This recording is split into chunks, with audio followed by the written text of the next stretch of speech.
kasama muli natin ang ating basketball vlogger na si Enzo Flojo. Good evening, Hey, good Enzo. evening, guys. Good Nice to have you back here again. First thing that I would like to say, we are both in black, and he's mourning, and I'm all for the Spurs. May purpose pala yung pagka-color code. Pero coming from our discussion previously, gusto ko lang sabihin na mali yung analysis mo. No one expected, the finals to end this way, this soon, no? 5 games lang. Nung natalo nung Game 4 nung Friday nga, parang gulat na gulat ako, how can Miami, di sila natalo nung bago mag-finals at home, and then they lost 2 straight, natambak pareho. So talagang mind-boggling. Tignan nga natin yung buong series. Ano nga ba nangyari sa Heat? I mean, as you said, nobody expected that to happen in 5 games. And we were expecting the Heat to come back stronger in this game, Game 5, na hindi nila hahayaan na magkaroon ng ganong meltdown. What happened? What happened to the team? Why did they end up relying on LeBron James alone? What happened to Dwayne Wade? What happened to Chris Bosh? To Mario Chalmers? Can you tell us more about that? Ang dami ng mga yan. Sige, let's start with LeBron. LeBron was still the best player in this series, individually talaga. If you look at his numbers, ang ganda pa rin ng mga pinakita niya. Pero wala masyadong support for LeBron James, especially in games 4 and 5. Nakita natin si Dwayne Wade and Chris Bosh. Sabi mga Gretchen, di ba? Ano ba ginawa ng dalawang to? Well, wala sila masyadong nagawa. Okay? In Game 4, I think they combined for only 23 points, 24 points. Dito sa Game 5 din, wala na masyadong ginawa. So, both of these all-star players did not really play up to the level that was expected of them. So, LeBron played really well, binuhat na yung team, or sinubukan niya, pero not much support from anyone else in the Miami Heat team. Isa sa pinakamalaking adjustment na nakita natin, Gretch, sa Game 5, ginawa ni Eric Spoelstra, inserting Ray Allen into the starting lineup. Tapos, linagay niya si LeBron James as the point guard. Gumana sa simula, lumamang ang Heat. What happened? Bakit biglang nakahabol muli ang San Antonio Spurs? Well, gaya nga sabi mo, ang ganda ng start ng Miami. They led, I think, at one point by as many as 16 points nung first quarter. So, at first, yung adjustment ni Eric Spoelstra, parang master stroke yung ginawa niya. But when the second quarter came, when San Antonio settled into their offense, and again, no support whatsoever from the rest of the Miami Heat for LeBron James, dun na kumamada talaga yung San Antonio Spurs. They hit their shots. Kawhi Leonard started to explode. Manu Ginobili had a dunk over Chris Bosh. Tim Duncan was having his way near the basket. So, yung San Antonio settling into their offense, yung Miami naman slowly nag-fade away nung second quarter and beyond. Yun nangyari. Was it the pressure that affected Miami Heat? I mean, if you're the defending champion, somehow you're expected to come out and play confidently. But for them, nabigla ba sila na the Spurs were able to adjust, that they were able to have good passing, ball movement, and utilize all of their players? Was it their inability to adapt to that system which happened? I think sinubukan naman ng Miami to try and adapt. The Spoelstra made adjustments like what Anton said. Pero kalaban mo kasi one of the best coaches, ever in the history of the NBA, si Greg Popovich, who is maybe the master of in-game adjustments also. Ang ganda rin ng ginawa niya. And mentally siguro, yung Miami Heat players, after suffering back-to-back, natambak na talo at home, talagang mentally, nahirapan sila to match the intensity of the Spurs in Game 5. Iba talaga yung pinakita ng Spurs. Alam mo, Enzo, from the start, when we first began this discussion about the NBA Finals, sinabi mo na mas magaling talaga si Popovich if you compare the two coaches. You also said na mas magaling ang bench ng San Antonio Spurs, but sinabi mo, mas magaling ang starting 5 ng Miami after the series. Nako. Is that still what you believe to be true? Mas magaling ang starting 5 ng Miami kumpara sa San Antonio? Well, obviously hindi na.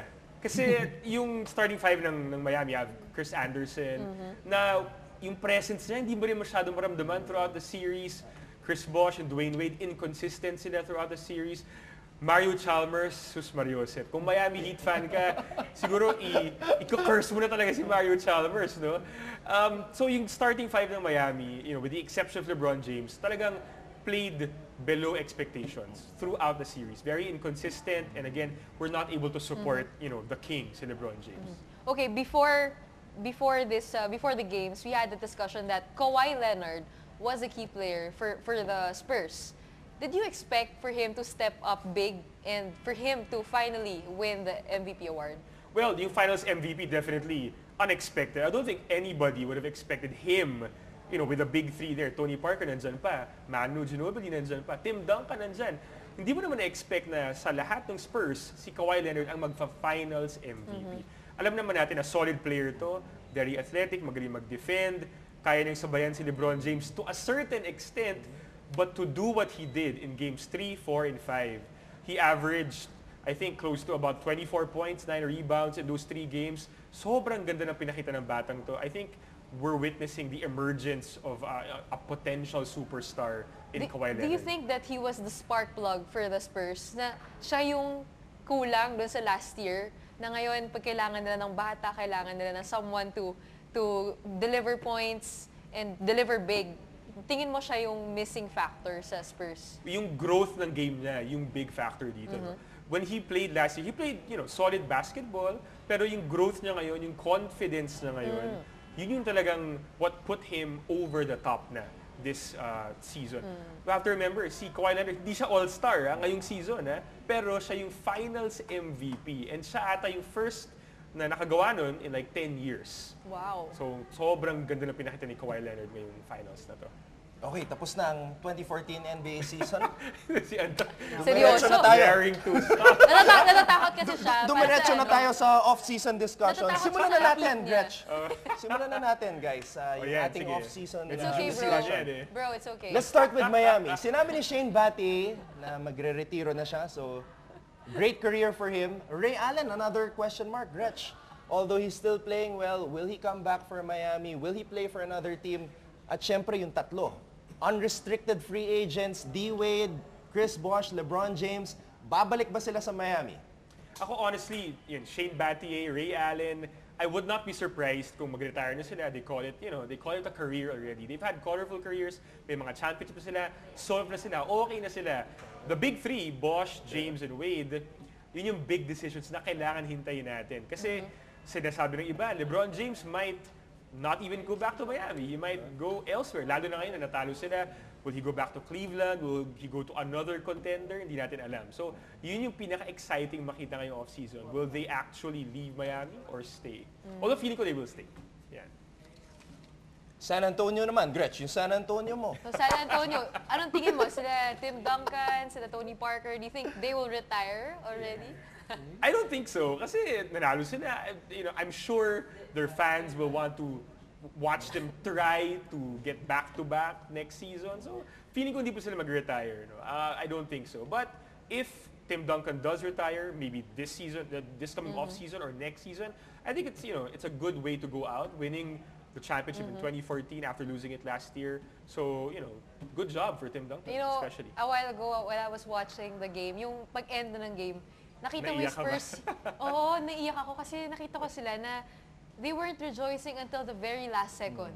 Nung nanalo na talaga sila, doon sila nag-start na magyakapan and makikita mo sa mukha nila na they really worked hard for that championship. And it's good kasi last year, we saw them be defeated by the Heat. And now, nakita mo tumayo sila. And it's such a wonderful story to see na even though your team is not full of like big stars, na you have the big three and you have the team, the whole team working together. And nakita natin si Kawhi kanina, may team picture sila. Tinabilang niya yung MVP award niya. Andun siya, nandito, tapos nag-team picture siya. So you can see na yung teamwork is very much emphasized with the Spurs. Tsaka yung humility, grabe. Yes. Yeah. One of the most humble guys nga, sabi nila, si Kawhi Leonard. Enzo, thank you so much. Thank you so much. For coming here and discussing with us, not just the NBA Finals, but the entire NBA season and the playoffs as well. Maraming salamat. Thank you so much. And better luck next time. Yeah, Better luck next time.